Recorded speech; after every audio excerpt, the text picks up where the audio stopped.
तर सापाची आणि सापाला रिपेल करणारी झाडं लावू ना आपण.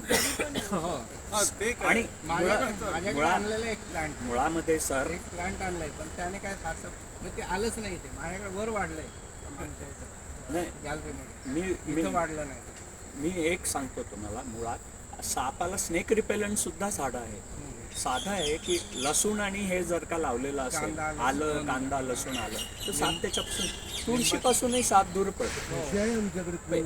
एक आलाय म्हणून. आणि मुळामध्ये साप हा झाडांसाठी येत नाही. तो नाही, साप हा थंडाव्यासाठी येतो. तुमच्या वॉशिंग मशीनमध्ये येतो. आमच्याकडे हिरानंदानीमध्ये 3rd बेसमेंटमध्ये कोबरा मिळाला. तिथे कुठलं झाड आहे हो? लोकांना अरे झाडं लावतात साप येतात. अरे झाडाला अज्ञान आहे तुमचं, दूर करायला पाहिजे. साप जो येतोय तो कोल्ड ब्लडेड हे आहे. तो दलदल आणि मार्शी प्लेसमध्ये येतो. तो थंडाव्याला येतो. लाल रक्तवाला हे नाही येतो. बेडकं हे सगळे ते सगळे जीव जे आहेत. आम्ही काय झालं याच्या पूर्वीच्या वेळेला आपली जे याच्यातून पाला पाचवणे घ्यायचं, तो आम्ही बाहेर टाकायचो किंवा जाळून टाकायचो.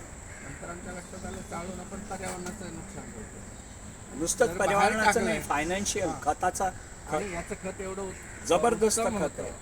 वेळ लागतो याला थोडंसं, कारण याला त्याची सुद्धा प्रोसेस आम्ही सांगू.